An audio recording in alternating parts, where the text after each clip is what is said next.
Everyone, आज हमारा geography का क्लास 6 का चैप्टर 4 है जिसका नाम है मैप, जिसको हिंदी में हम मानचित्र बुलाते हैं। ठीक है, तो मैप से सीटेट में भी क्वेश्चन आता है, ईएमआरएस में भी क्वेश्चन आता है। अगर आप कोई भी सोशल साइंस का पेपर दे रहे होते हैं तो वहां से क्वेश्चन आएंगे। ठीक है, चाहे आपका DSSB का टीजीटी का एग्जाम हो, चाहे ईएमआरएस का एग्जाम हो, चाहे बीपीएससी 6 to 8 तो। ठीक है, तो मैप्स होते क्या है, मानचित्र होते क्या है।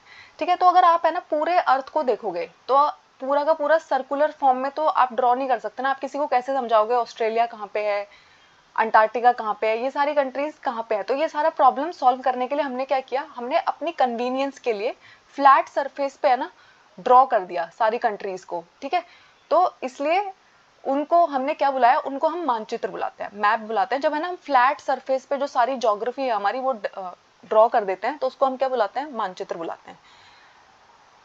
अब अगर आप ये देखोगे, ये मैंने एक मैप का फोटो लगाया, ये किसका मैप है, ये पूरे वर्ल्ड का मैप नहीं है, ये सिर्फ इंडिया का मैप है। तो है ना, अगर मुझे जानना है कि इंडिया में कौन सी स्टेट कहाँ पर है, नॉर्थ में कौन सी स्टेट है, साउथ में कौन सी स्टेट पड़ती है, वेस्ट में कौन सी है, ईस्ट में कौन सी है, तो मैं डायरेक्टली ऐसे तो याद रखना बहुत मुश्किल है ना। लेकिन अगर मैं एक मैप अपने सामने रखूँ, हमारे नेबरिंग कंट्रीज को पहचानना भी कितना आसान है।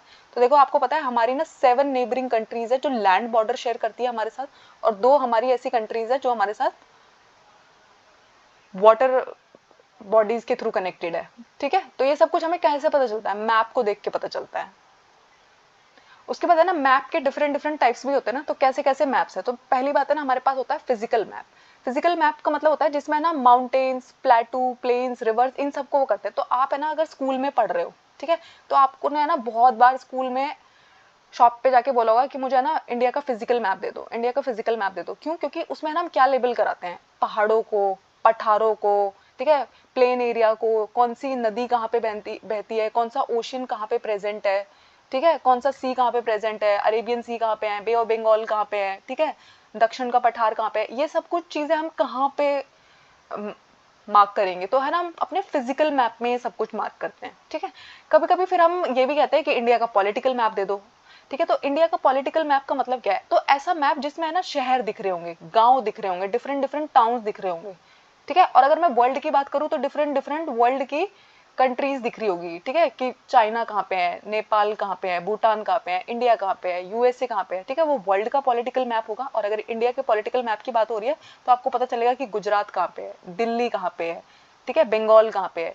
ये सब कुछ आपको कैसे पता चलता है, पॉलिटिकल मैप के थ्रू। ठीक है, तो फिजिकल मैप में हम क्या देखते हैं, पहाड़, पठार, नदी। ठीक है, पॉलिटिकल मैप में हम क्या देखते हैं, हमारी स्टेट्स कहाँ पे। उसके बाद एक अलग टाइप का मैप आता है जिसको हम बोलते हैं थीमेटिक मैप। ठीक है, तो ये ना किसी थीम पे बेस्ड है। आपको पता है कभी कभी आप थीम पार्टी में जाते हो ना, तो वहाँ बोलते हैं कि वहाँ की थीम क्या है। सो जो उन्होंने रखा है, इंडियन कल्चर को थीम रखा है, तो वहाँ पे ना डिफरेंट डिफरेंट कल्चर के अकॉर्डिंग रेडी होके जाओगे। ठीक है, तो थीमेटिक मैप का मतलब होता है एक ऐसा मैप जिसमें ना हमें ये पता चलेगा, अच्छा रोड मैप, ठीक है, मतलब यानी कि रोड्स के बारे में पता चल रहा होगा, या फिर रेनफॉल मैप, कहाँ पे कितनी बारिश होती है। ठीक है, या फिर ऐसा मैप जहाँ पे मुझे पता चलेगा कौन से एरिया में कौन से टाइप का फॉरेस्ट है, कैसे टाइप का जंगल कहाँ पर प्रेजेंट है।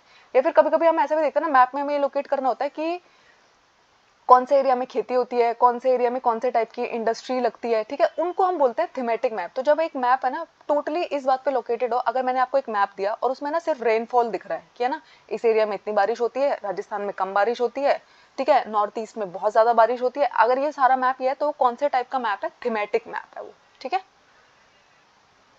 उसके बाद आता है कंपोनेंट्स क्या क्या होते हैं मैप के। जैसे हमारे फूड के बहुत सारे कंपोनेंट है, वैसे हमारे मैप भी तो किसी किसी चीज से मिलके बना होगा ना। तो एक चीज जो हमें मैप में देखने से पता चलती है वो है डिस्टेंस, दूसरी चीज है डायरेक्शन, और तीसरी चीज है सिंबल। ये हमारे मैप के कंपोनेंट्स है। एनसीईआरटी ने ये 3 कंपोनेंट बताए हैं 6 क्लास के अकॉर्डिंग, तो आपको पता होना चाहिए कि डिस्टेंस, डायरेक्शन एंड सिंबल।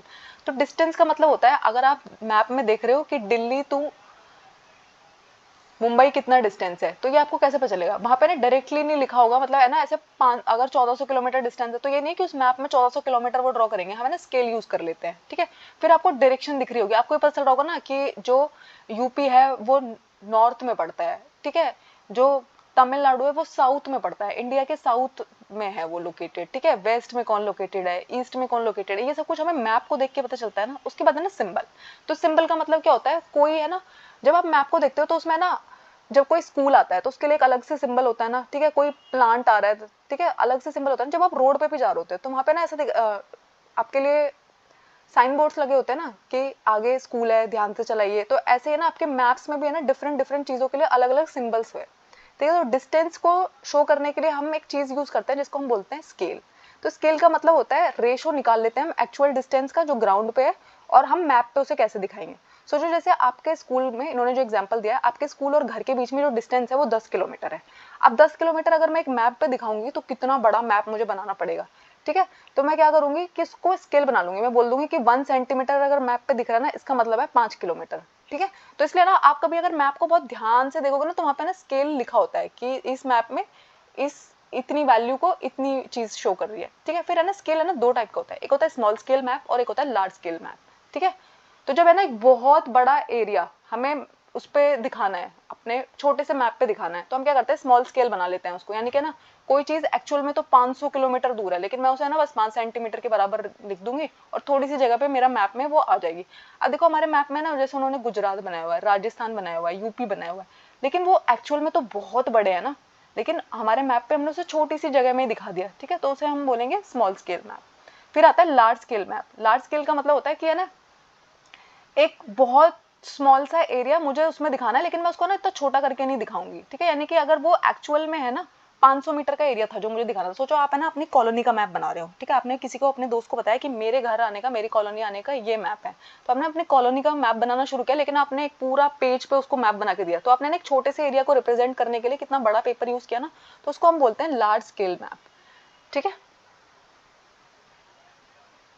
उसके बाद आता है दूसरा कंपोनेंट जो हमारे मैप का है डायरेक्शन। तो आपको पता है हमारी 4 मेजर डायरेक्शन है, ठीक है, नॉर्थ, साउथ, ईस्ट और वेस्ट। लेकिन कभी कभी है ना हम ऐसा बोलते हैं नॉर्थ वेस्ट में चला, साउथ वेस्ट में चला, तो इस पूरे साइकिल को हम क्या बोलते हैं, कार्डिनल पॉइंट्स बोलते हैं। तो अगर आप यहाँ देखोगे नॉर्थ और ईस्ट के बीच में जो पॉइंट पड़ता है उसको हम नॉर्थ ईस्ट बुलाते हैं, ईस्ट और साउथ के बीच में उसे हम साउथ ईस्ट बुलाते हैं, साउथ और वेस्ट के बीच में साउथ वेस्ट, और वेस्ट और नॉर्थ के बीच में नॉर्थ वेस्ट, ठीक है। तो ये चारों पॉइंट्स जो हमारे एक्स्ट्रा हमें बताए जा रहे हैं, ये सब पॉइंट्स क्या कहलाते हैं, कार्डिनल पॉइंट्स बुलाए जाते हैं, ठीक है।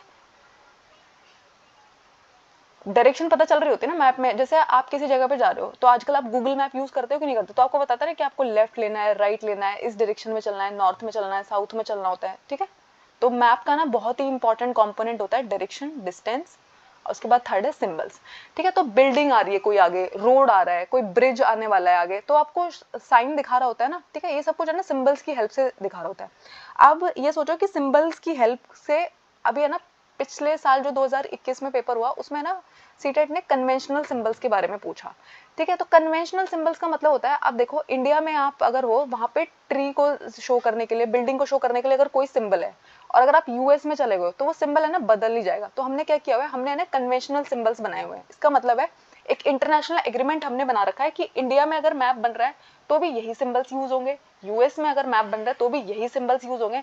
जिन चीजों को हमें ना यूनिवर्सल नहीं बुलाते हैं, कि अगर आप इंडिया में एक चीज देख रहे हो और यूएस में भी आपको सेम चीज दिखाई देगी, तो उसको हमने कन्वेंशनल सिंबल्स के थ्रू देख रखा है, ठीक है। तो उसके बाद आता है स्केच। क्या होता है, तो स्केच का मतलब होता है जैसे मैं किसी जगह पे गई और किसी ने मुझे पूछा अच्छा वहां पे क्या क्या था, तो मैंने ना एक रफ सा स्केच, एक ड्राइंग अपनी मेमोरी के बेस पे उनको ऑन द स्पॉट बना के दिखा दी, ठीक है। इसमें कोई स्केल में यूज नहीं करूंगी जैसे कि 5 सेंटीमीटर इतने के बराबर है, नहीं, ये मेरा ना रफ सा मैंने उसको बता दिया कि ऐसे ऐसे जाना होता है, तो इसको हम क्या बुलाते हैं, स्केच बुलाते हैं, ठीक है।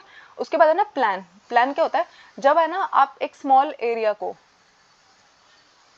लार्ज स्केल पे ड्रॉ करते हैं, यानी कि जैसे कि सोचो आपको ना एक बिल्डिंग बनानी है, ठीक है, आपको एक बिल्डिंग बनाना है, आपको आप आर्किटेक्चर हो तो आप क्या करोगे, एक पूरा प्लान ड्रॉ करके दोगे ना, तो उसमें ना पूरा का पूरा बताओगे कि यहाँ पे गेट होगा, यहाँ पे स्विमिंग पूल होगा, उस पूरे एरिया की आपने जो एक लार्ज स्केल अच्छे से एक प्लान बना के दिया है, ठीक है। अब देखो ये है वो कन्वेंशनल सिंबल जो मैंने बताया। ट्री और ग्रास को रिप्रेजेंट करने के लिए मैप में आपको ऐसे सिंबल दिखाई दे रहे होंगे, अगर कोई टेंपल, चर्च, मॉस्क आ रहा है तो आपको ऐसे सिंबल दिखाई देंगे, ठीक है। पोस्ट ऑफिस के लिए, टेलीग्राफ ऑफिस के लिए ऐसे ऐसे सिंबल्स आपको दिखाई देंगे। इनको हम क्या बुलाते हैं, कन्वेंशनल सिंबल्स बुलाते हैं, क्योंकि ये यूनिवर्सली एक्सेप्ट होते हैं। थैंक यू, आई होप आपको ये चैप्टर एकदम क्लियर हो गया। अगर कोई भी डाउट है वो मुझे कॉमेंट्स में बताइएगा।